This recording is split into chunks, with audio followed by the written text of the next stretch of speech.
Yes, welcome to the Biz Communication Show. I'm your host, Bill Lampton, every week, bringing you someone who can help you and your business by strengthening your communication skills. Today, we're very fortunate to have a guest from my home state of Mississippi. This is Becky Russell, who's president and CEO of Russell Media Consultants in the Jackson, Mississippi area. She has 30 years experience in media and communication industry. She's won Associated Press awards as a winning journalist and a news anchor. She's worked extensively in print, web, and television industries. And I'm familiar with the Clarion Ledger that she was a reporter for, and she was also with WJ Television. Russell Media Consulting has earned state and national awards, and here are a couple of comments you will like, as I do, from their website. We educate clients on how effective communication directly relates to success. And also, we speak the language of leadership fluently and effectively. Great company, great purpose. Okay, join me, please, in welcoming Becky Russell. Good morning, Becky. Good morning, Bill. Good to be with you. How are you? I'm fine. Delighted to have you here. One thing I noticed was that your company states that one of your specialties is that you help people in the legal industry and the finance industry and other industries who have a lot of jargon that people don't understand. They don't understand it because it's not a part of their everyday lingo. I remember very well when I left academics. I was teaching University of Georgia Speech Communication Department. I left there to go into professional fundraising, and all of a sudden there were a lot of terms I had to learn. Annual giving, capital giving, deferred giving, 501c3. I didn't know what those things were, and guess what? The public that we were communicating with didn't know what they were until we told them. I'm very interested, and I know our guests will be interested in hearing, how do you help companies that are using all this internal language that they know? How do you transform that so that they use language, I think you put it, as the common man would understand? Correct. Well, I think the biggest hurdle to overcome with lawyers, engineers, fundraisers, people that have a box that they live in, the first thing is to educate them about their box and how their box is not relatable to the general public. And if the only people that can communicate are inside your box, then you're not effectively communicating with the general public. Therefore, you're not getting your message out. So the first step is to educate the client and understand that, yes, I understand that you work in the legal system and that these terms are relevant in the legal system. But when we're communicating with the general public, the legal terms do not translate. They are difficult. And most times this happens in any genre, whether it is fundraising or it's engineering. We have words that we use inside of our little box that do not translate. So it's educating. And then it is, back in journalism, they would say, take it down to the lowest level. I don't want to insult anyone, but the reality is you must take whatever the client has and put it in words and understanding that the general public, who has never heard of you or what you do, they've never heard of that. So you have to approach them with a fresh new idea of how to communicate. I think we get so bogged down into our own little world. I know in journalism, even in journalism, we would write and say, I'm going to do this BOSOT, I'm going to do a package, and then I'm going to do this. That means nothing to you. It means nothing to you.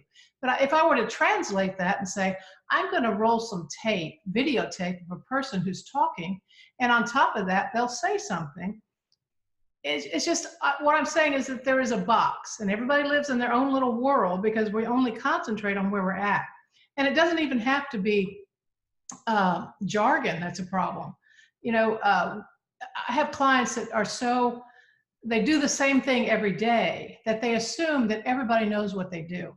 So again, you have to walk a client to a place of understanding. Oh, wow, not everybody knows what I do, and not everybody can communicate with what I'm doing. So I think there's education, and then there's that opportunity to take what they're doing and put it in effective language that anyone who comes upon it can understand it. That's key. It really is key. And it's very necessary. Okay, let's say that you were working with me, that I have a company, Mhm. and that I have all this internal jargon. What would you do? Would you work with me and find out maybe 25 or 30 terms that I've been using with the public that may not be understood, could be confusing, could possibly even be offensive? Do you have a client make a list, and then you help them translate that into something that people will understand and relate to? What I typically do is I will go in, and the first thing you have to do if you're any good at consulting and communications is you have to develop listening skills. You have to be as familiar with what the client does as the client. So in other words, you've got to spend a lot of hours understanding, listening, and translating as you're listening. Okay, I hear what they're saying, but what they want to say is this. So what I do is listen. And then what I typically do is what I put together what I call foundational documents. I will take a specific area, put it over on a document, and do the keywords, take out the words that they're using, replace them, and then go back and vet those with the client. So that at the end of the day, I'm working off a vetted document that can be used in any platform with a client. We have worked together, we have come out of the box, put onto the foundational document what is needed, and you go from there. But yeah, there's a process that I think it's a two-step process for what I do. I listen intently, you learn the client, learn what they're trying to say it for them, and then keep that foundational document as your well, foundation, if you will, for everything that you do, whether it's social media, whether it's writing a draft, whether it's writing an executive summary for them. You have agreed with the client. So there's not all this back and forth and back and forth and back and forth. You plow the ground, go in that direction, and stay in that direction, and you make headway rather quickly if you stick to that plan.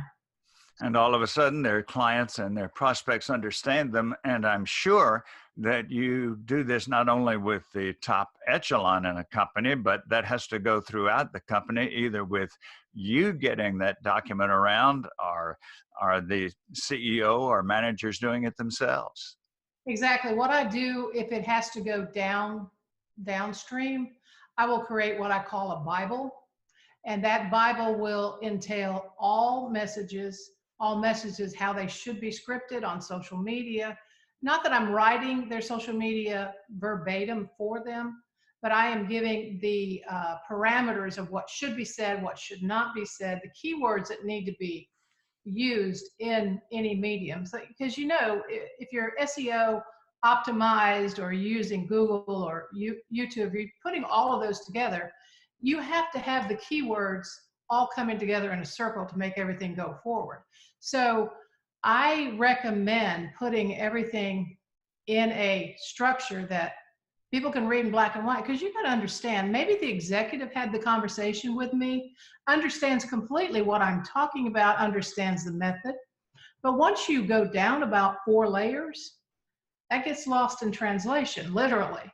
So it is my intent, when you have those levels to address, is to put together a foundational Bible that addresses every aspect of communication, whether it's a referral card, whether it's a post on social media, whatever it would be, it is addressed in what most would call a strategic communication plan that addresses all aspects of it. But that's how I approach it. Yes.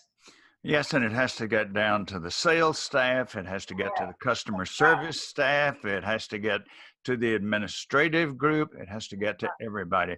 One thing you're reminding me of here, which I'm sure you also help companies with, is giving clear instructions. I learned when I was in management for 20 years that there were many times when the president of the college where I was working, or the administrator someplace else, would send out a message, and it was clear to them because they sent it, but it wasn't clear to me at all. And I also found out that even though I have my degrees in communication, there were times that I sent messages that were not very clear. An example I like is, okay, Becky, we want you to give us a report on customer service and we want it soon. Well, what does that tell us? What kind of report? Written? Is it to be external customer service, internal? Are you to produce a document? And the person who gives an instruction like that thinks it's so clear because it is to them. Right. I suppose this is something you also help companies with, is how they give clear instructions. That's right. Yeah. I mean, there is a book by Jocko Willink. He is a Navy SEAL. He and his partner, and I cannot remember his name, have written a book about executing. And he drew scenarios that were on the battlefield that could be employed into the office. And the biggest takeaway I had was exactly what you're saying, and that is, you can communicate a message at the upper level, upper echelon of your organization, and think that it is going down, but everyone works at a different pace, a different level, so that what they're getting up here may not translate down here. So exactly, they gave so many examples of people and companies that were failing for that one particular reason, because people thought they communicated and they did not. I mean, there's a famous quote, and I cannot remember who it is from, but the biggest problem with communication is we think that we did. I think on your website, that's George Bernard Shaw. It is. Thank you. That is exactly who it is. But that's the biggest fallacy, is that we think we have communicated, and I will add clearly to his quote, when in fact we have not. We have not. It takes, I find that even when I write an email, especially to my employees, I go back and say, okay, what am I missing here? Because we don't realize that we are down the road about 50 miles when we're asking them to not only catch up with us, but get ahead of us, get done what we want done. That's a good example. I like that. Always keep top of mind that our communication, and this quote by James Hume, it's everything on my website. Leadership, communication is the language of leadership. If you are going to be an effective, outstanding leader, then your communication skills have to be top notch. You have to understand how to communicate effectively, and most importantly, know when you have not communicated effectively. I would go back to underscore what you talked about earlier, the importance of listening. You listen to your clients, you listen to your employees, you listen to prospective clients. If you don't listen, what you say will be bypassed, ignored. That's exactly right. Because I find a lot of times companies will come in, and I've seen this with larger companies. We're not as large as some of these in our area, but larger companies will come in, and everybody needs the same thing. So they'll bring in a big package that says, here's what we need to do, when in fact they haven't listened to what the client actually wanted or needed, or is having a problem communicating. That's one of the problems, is we've got to figure out, why are you not able to communicate? When you can figure that out, then you've figured out how to communicate for them. And I think a lot, this kind of going off on a rabbit trail, but it's one of my big pet peeves, is in communication, most people will give you the what, but they don't give you the why. And I think that the why is the most critical piece of information that can be communicated for an organization, a person, whomever it is that you're representing, because the why is the heart of who they are. And most people do not care about what you're selling or pitching until I know that why. And that there's a famous quote by President Roosevelt. He says, no one cares how much you know until they know how much you care. And I use that in my life. I use it in my company, because I believe in that. I really do. I do believe that we're all but a bunch of whats until we say what our why is, because our why is what distinguishes us from other people, other companies. If you're successful, you have probably told people your why. That to me is just I know that was an added no charge information for you, but that's important to me. Good point. Good point. You help companies, and this is on your website, it's in your statement of mission. You help companies improve their messaging. Now, certainly that has to involve looking at a company's website. What are some of the major deficiencies that you find in websites? Many companies think their website's okay. It looks all right to them, but that's not who it really needs to look okay to. What are some of the major flaws in company websites? What do you do to strengthen those websites, Becky? I think one of the biggest problems people have with websites is that they build them and they think, oh my gosh, we have this incredible website. And then what?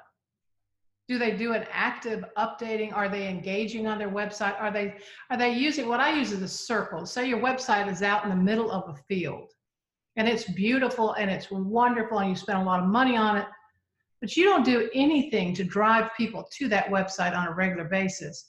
You have a big chunk of money sitting in a field that nobody cares about.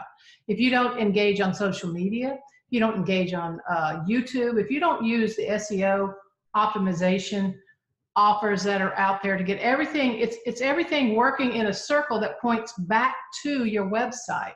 And that website needs to be updated daily. It needs to have, if I go there on Thursday and I see a message I like, and I want to go back on Friday and it's the same message, I go back on Saturday, Sunday, Monday, Tuesday, it's the same message. I figure, well, you really don't have that much to say because you haven't updated your website. You haven't told me why. So it's important to be always updating. And I think, again, I go to the why. I'm working on a website right now for a company, and I know the heart of this person, and I'm really pushing them to say, this is why you have this business. Everybody has this business that you have, but why you have this business is what people will care about. So it's all about the what. If you're just a what out there hanging out on your website, nobody cares. Nobody will go back. It's a why and it's engagement. Those are the two things that matter on a website. You remind me of what my internet expert said to me about a year ago. We updated my website. And one of the things he said to me was, put a blog post on there at least every week, because if your website, as you say, is static, if it just doesn't look alive, and people will come to it, and just as you illustrated, ho-hum, nothing's happening here. Well, if you're a nothing is happening here company, why does anybody want to do business with you? Becky, time flies when you're having fun. Oh, goodness, is it done already? Goodness. Yes, so having covered a few topics, and there are many others you and I will want to cover because of your terrific expertise with your consulting company and your career, your television, newspaper background, I know that we will want to talk again, but for now we have to ring the curtain. So please, I know people will want to get in touch with you. Give us your contact information. Certainly. Our website is russellmediaconsultants.com, and that's Russell, 2 S's, 2 L's.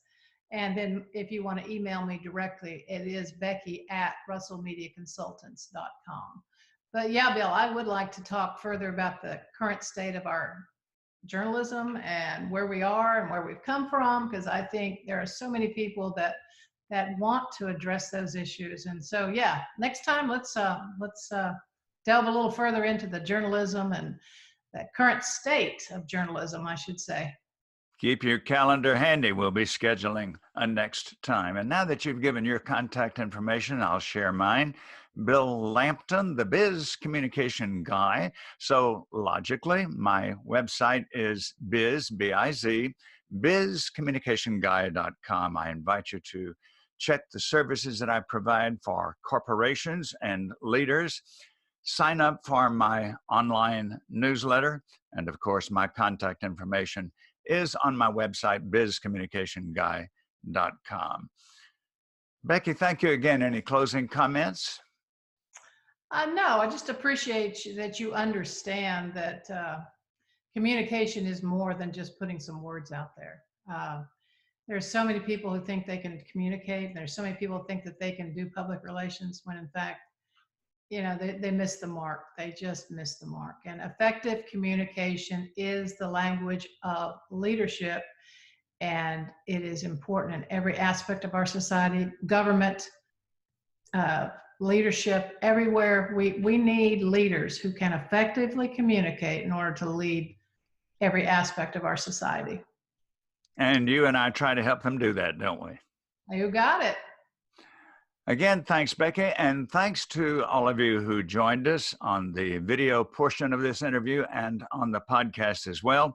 Be with us next week when I will host another tremendous business communication expert who will help you in ways that will boost your sales, marketing, teamwork, customer service, and your profits as well. Thanks for being with me, us. I'm Bill Lampton, the Biz Communication Guy.